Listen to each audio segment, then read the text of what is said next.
Class 8, Unit 1, Little Things Matter. A. P. J. Abdul Kalam. Every morning, a large pile of newspapers, in English and Tamil, is delivered to me. During my travels abroad, I stay in touch with news from India. I do this by going online to read news articles and editorials in magazines and papers. I was born in the year 1931. When I was about 8, World War II broke out. Daily life, however, remained fairly unaffected initially, particularly for us in the southern tip of the country. The only source of information about the outside world was the newspaper.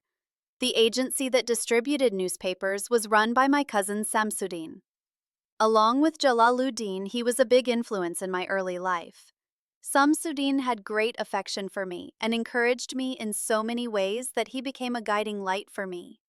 Samsudin's newspaper agency was the only one in Rameswaram. There were about 1,000 literate people in the town, and he delivered newspapers to all of them. The papers carried news about the independence movement that was heading towards a crescendo at the time. These news items would be read and discussed among everyone. There would also be news from the war front about Hitler and the Nazi army. The Tamil paper Dinamani was the most popular of all. The way the papers reached Rameswaram was quite unique. They came by morning train and were kept at Rameswaram station. From there they had to be collected and sent to all the subscribers. This was Samsudin's business, and he managed it effortlessly. However, as World War II raged, it affected the newspaper delivery business in a strange way. The British government had placed a number of sanctions and rations on goods. Something like a state of emergency now prevailed in the country. Our large family felt the difficulties acutely. Food, clothes, the needs of the babies of the household all became difficult to procure. As the difficulties of the war continued to affect us, Samsudin came up with a proposal that excited and delighted me. One fallout of the conditions was that the rail stop at Rameswaram station had been done away with. What would happen to our papers then? How were they to be collected and distributed to all the people of the town? Samsudin found a way out. The papers would be kept ready in large bundles. As the train chugged down the Rameswaram-Dhanushkodi track, they would be flung out onto the platform. And that is where I came in. Samsudin offered me the enjoyable job of collecting these bundles of papers thrown from the moving train and then taking them around town for distribution. My enthusiasm knew no bounds. I was only 8, but I was going to contribute in a meaningful way to the household income.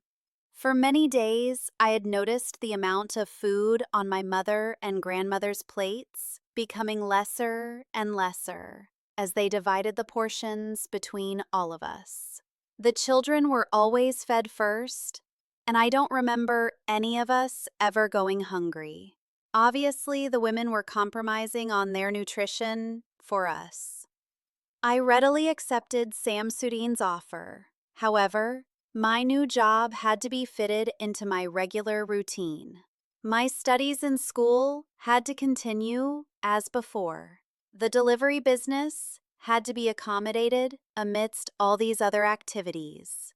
Among my siblings and cousins, I had shown an early aptitude for mathematics. My father had arranged for me to take tuitions from our mathematics teacher. However, my teacher had a condition that we students needed to reach his home at dawn after having taken a bath. So for a year, which was the duration of the tuition, I started my day while it was still dark outside, with my mother shaking me awake. She herself would have risen before me and got my bath ready. She would then help me bathe and send me on my way to my teacher's home. There I would study for an hour and return by 5 a.m. By then, my father would be ready to take me to the Arabic school nearby. After my lesson was over, I would sprint to the railway station. Soon, the engine smoke would be visible in the distance. The horn would be tooted loudly and with a thunderous roar, the train would pass through the station. I had worked out the best spot from which to keep an eye out for the flying NEWSPAPER bundles. Like CLOCKWORK, they would be tossed out onto the platform. The train would then huff and puff away, SAMSUDDINS person in. The train would wave out to me, and my job would begin. I then picked up the bundles, divided them up into batches according to the neighborhood in which the papers had to be distributed, and off I went. For about an hour, I tore around Rameswaram, delivering the papers to everyone. Soon I began to identify people by the papers they read. Many would be waiting for me, and there would always be a friendly word or two. Some would tell me to hurry back home so I would not be late for school. I think most people enjoyed being handed their papers by a cheerful 8-year-old. Our town being on the East Coast, by the time the work was over at 8 a.m., the sun would be high up in the sky. Now I headed back home, where my mother waited with breakfast.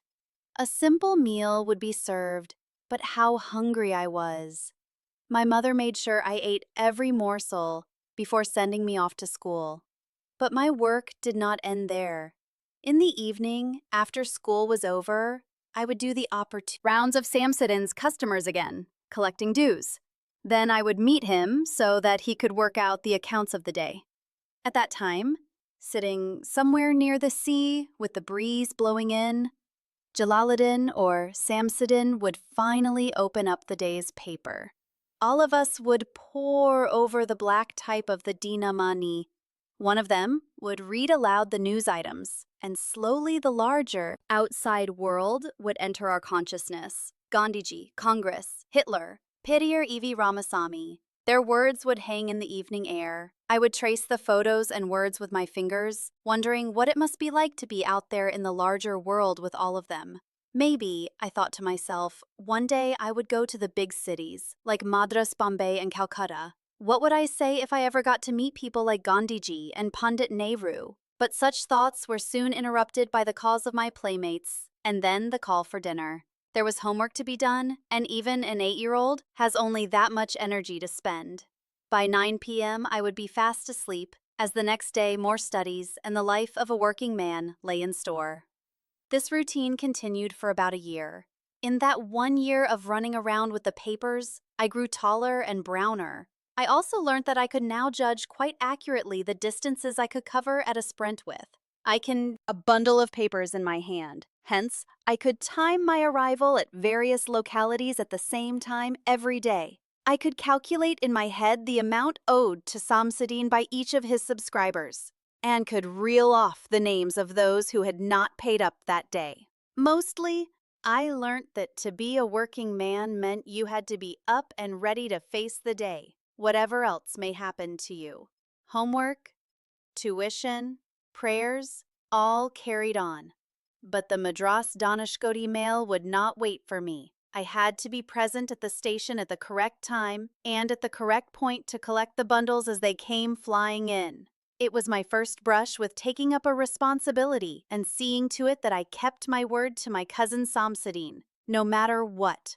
It was also the most enjoyable time, and I loved every moment of it, often notwithstanding the intense tiredness every night.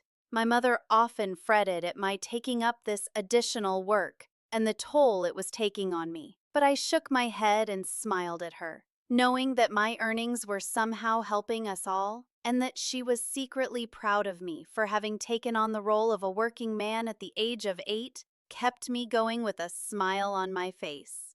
A working man at the age of 8.